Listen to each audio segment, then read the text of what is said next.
Welcome back to another episode of the Gentleman's Journey. I'm here with Noah Horton. We're here at the 183rd Convention in Minneapolis, Minnesota, and I'll let you go ahead and introduce yourself. I'm Noah Horton. I graduated from Georgia Tech, Alpha Iota Delta, in May 23. So I've been with central office staff for about a little over a year now. So number one, number two, brotherhood, alumni relations, swag chair, A little bit of everything. a little bit of everything. Nice.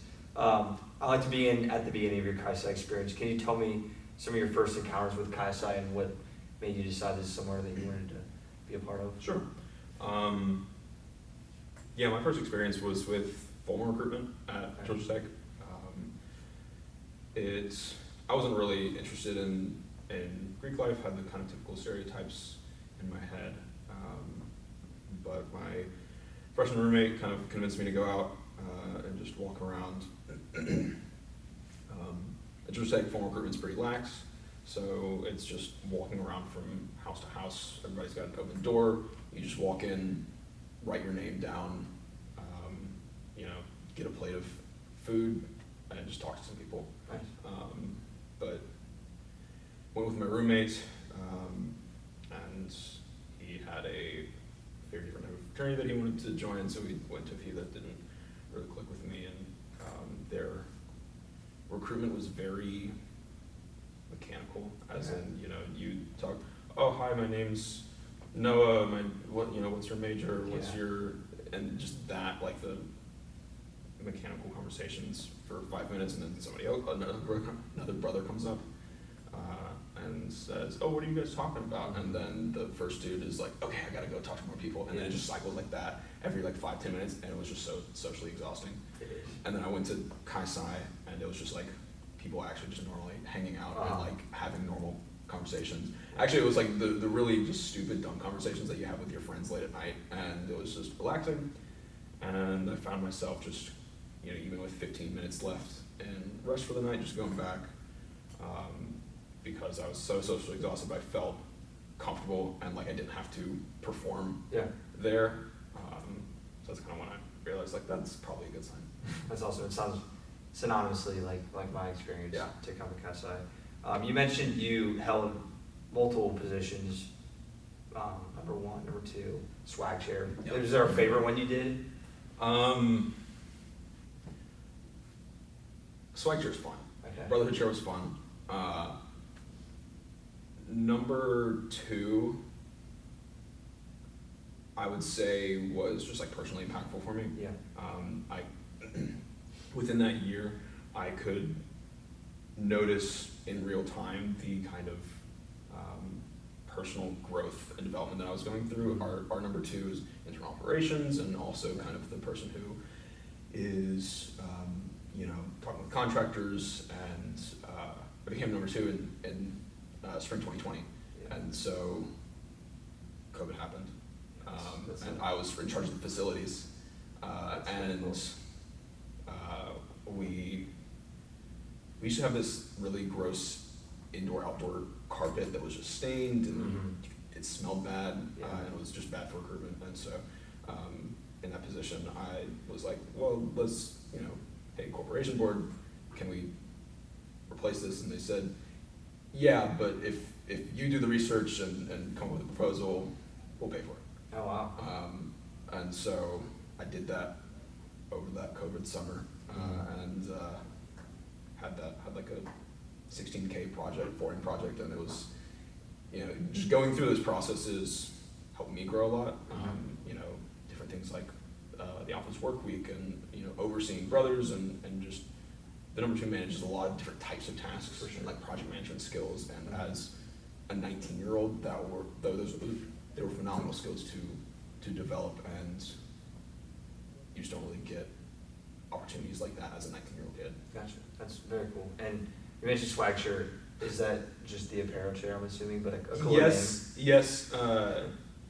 It's kind of just like open-ended, office have t-shirt chair, but it's not just t-shirts. I did, I bought some wholesale rocks glasses, and then laser engraved them with the Chi-Sci badge in the makerspace. Very cool. We've had like sunglasses and other stuff. Swag. Yeah, swag. Very cool. Like you said, you had your multitude of positions while you were an undergrad. If there's any undergrads watching this, what advice would you give them to maybe if they're aspiring leaders in the fraternity? Well, if they're an undergraduate Chi Psi watching this podcast, they probably already are somewhat aware of this and have heard this, but it's what you make of it. As an undergraduate leader, there were a lot of times that were really stressful. And, you know, when life gets tough, that's when you buckle down and you learn a lot from that stuff. So, you know, I learned lessons of leader, not every lesson of leadership the hard way, but some the hard way, like when I was the number 2. And like I said, there were so many things that I had my hands on, so many things I was responsible for. So I, you know, just got overwhelmed and I wasn't delegating like I should, and I had the mindset of, you know, if I don't necessarily trust somebody else to do it as well as I might do it, but that's just a horrible excuse for leadership because you have to. You have to trust other people because you can't do it all. If you try to do it all, you'll fail, and then overall the system or organization will suffer for it. That's good advice.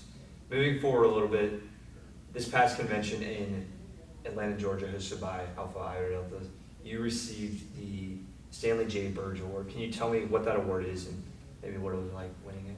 Sure. It was a very emotional night. I felt like the prom queen, and like there's pictures of me like crying on stage, and it was so dramatic. But yeah, it was like so the award is given to an upperclassman, Chi Psi upperclassman, typically graduating singer, but not always, who just had a lot of impact on their alpha and on all of Chi Psi. An especially big impact. You know,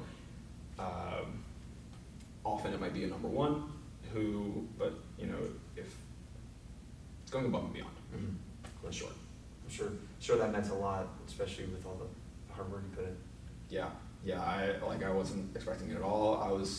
That's our alpha was really gunning for Thayer, and you know, it was our centennial and trying to host a big kick-ass convention. Not to mention, you did win the Bear as well. Yeah, and so I was focused on all that, and then I just didn't even, you know, I'd been to other conventions before, so I knew about the Birge, but it just wasn't even on my mind, and I was like, that's my oh name. my god. That's well, awesome. yeah, Troy Ivy, Iota Delta 90, I think, also a Birge recipient. He was presenting it and didn't think anything of it at that point, and then he was kind of just like describing some certain things, and you know, I think those kinds of announcements start off generic, and then they get more and more specific. I was like, that sounds really specific. I don't know of any other guys, you know, my age who are doing specifically that. With their corporation board and everything. That's awesome. So it kind of just like that was my face, and I was like looking around to get the Iota Delta tables, and then like the tears start flying. That's awesome. Very cool. Also at that convention, you participated as musically talented as you are in the convention quartet. Can you tell me what that was and maybe what we can expect this year? Yeah. So there was a little snafu at the Lubbock convention, the one previous to Atlanta, with the music, and I kind of wanted to show that convention up a little bit selfishly. You know, Chi Psi Centennial wanted to make it big and grand. Of course. Singing fraternity, but you know, not always singing at events or best singing. And I've been a singer for most of my life, and classically trained, and done a lot of choir and acapella group in college, and kind of recruited back and forth within the acapella group in the fraternity. So there's a lot of overlap at Iota Delta. So last year, it was 4 of us Iota Deltas who were mostly all in that acapella group. And then this year, because not an Iota Delta convention, and I want this to just be generally a Chi-Sci thing. Of course.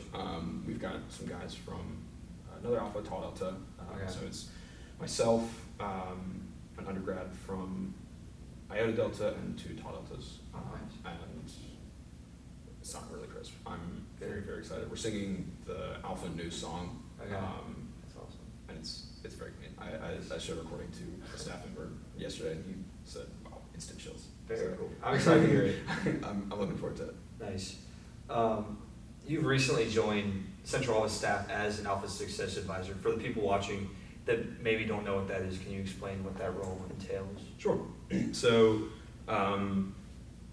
undergrads won't know the difference between ASA and Alpha Visitor. Alumni will. The Alpha Visitor program was basically revised into the ASA model while I was an undergrad 3-4 years ago. And visitor model was basically 2 to 3 visitors for all the alphas. They didn't necessarily have specific regional assignments. So you might have a different visitor each semester or each year. Maybe they wouldn't be able to have the bandwidth to visit each alpha each semester. The ASA model is regional. Each ASA has significantly fewer alphas and only those alphas. And so the job becomes much more just relationship building. You know, like Fluffy Midwest ASA until recently. Zach was the Mid-Atlantic ASA, and each of them did 3 years in that role with that region, which is a significant portion of time for an undergraduate cycle. And so you know, my job boils down to just making friends, and trying to convince those friends to do good, impactful things for their alphas. Yeah, I can attest it's a really awesome position as an undergrad to be able to experience. I remember pledging the first time I heard that Fluffy was coming to town to Alpha Phi Delta. He invited us over and we cooked some delicious meatballs. Yeah, he can cook. I now attending inter-fraternity conferences for staff. I think it is noticeably unique to us. Yeah. Most fraternities have that visitor kind of model where if they have 200 chapters, they have 3 to 5 traveling staff. And it's a check mark when they visit. Yeah, and they're not necessarily, they're only visiting the high need ones. You know, if chapters fall somewhere in the middle, they're not visiting them. They kind of just get ignored. So it is something that very noticeably makes us unique in those kinds of conversations. Sure. More specifically, has there been something thus far as your time as an ASA that has been your favorite thing? If you could choose. I know it's a hard question. I mean, I'm a huge Barnty nerd, so like being able to, having the chance to visit different lodges, and just, you know, talk with the brothers there about, you know, their, you know, the spin that they put on things, the flavor is the kind of word that we use, the flavor that the different alphas have in those rituals and traditions. I love that, and just my job is to like travel to college campuses, and a lot of them are really beautiful, and it's, you know, my job, like I said, my job is to make friends, and so really the relationships are the best part of it. Nice, very cool. That sounds awesome. Also, just this past summer, we spent a weekend out in Nevada for the OLP, and from my understanding, you've been on nearly all of them, if not all of them now. Can you explain what that program means to you and maybe why you keep coming back to it? Sure. Yeah, so I've been on all of them. There have been 4. There have been a couple hiccup years. There have been 4. There have been a couple hiccup years because of COVID.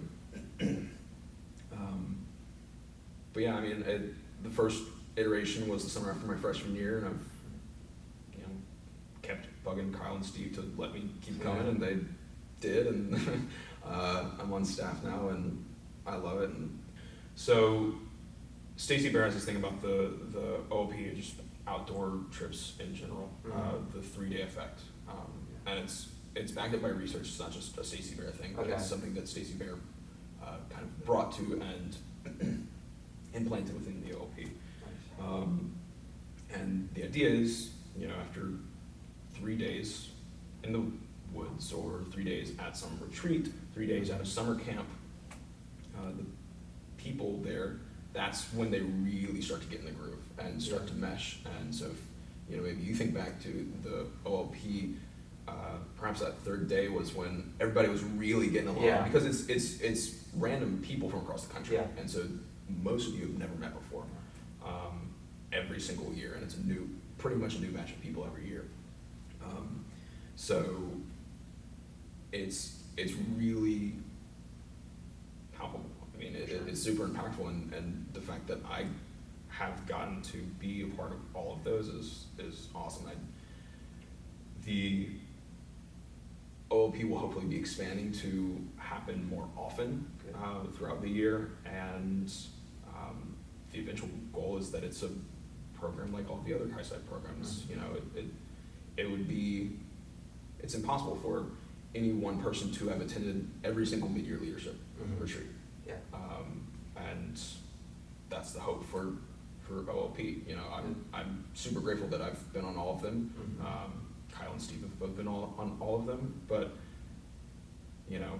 at a certain point it will be a success if 20, 30 years from now OLP is still happening at least once a year, and trying to make it a Chi-Sci staple. For sure. I think I can attest to its power, and just especially the third day idea that you mentioned. I remember the third night we were there, we were out around the campfire till maybe 1 a.m. I don't really remember. Yeah. It was really dark. Yeah, it was dark, and I was with people before that trip I'd never met, but it's like we were friends forever. So it's super cool. I like to wrap up things this way, as people I know, maybe if they watch the episode, it always ends this way. And it seems to be one of the hardest questions I asked. What, if you could pick, has been your favorite Chi-Sci memory thus far? That's tough. That's tough because, I've got the memories of undergraduate Alpha and that experience, and also throughout those years kind of being involved in the national fraternity, but still mostly just in the Alpha level, inherently, and then now working for central office staff. I don't know. I mean, last year's convention definitely stands out because there was just a lot going on. Perfect storm of everything, it sounds like. But to bring up something new that I haven't discussed, I think just generally the meals that you have with your brothers in the undergraduate Alpha. It's also interesting in this job to be able to see trends between Alphas and be able to compare them, and there is generally a very noticeable difference in the brotherhoods and the cultures of Alphas that have meal plans or just make an effort to regularly have meals together on 4 or 5 days out of the week, because it's just a guaranteed time that you're all hanging out. Eating is a social phenomenon within humans, and it's where you make your best memories, have your best conversations. All the best business trade deals happen just over a meal. So yeah, that's cool. I like to plug one of the Alpha Phi Delta brothers, Colin Carver. He one of his quotes is, "There's power on the table," and that's nice. I think at the core, obviously we're here in Minneapolis to accomplish a lot, learn, and develop each other, but at its core we're here to reconvene and share a meal with each other, which is I think awesome. Yeah, that wraps things up. I think I appreciate you taking time to be here with us today. Thanks, Jack. We will catch you another time on the Gentleman's Journey.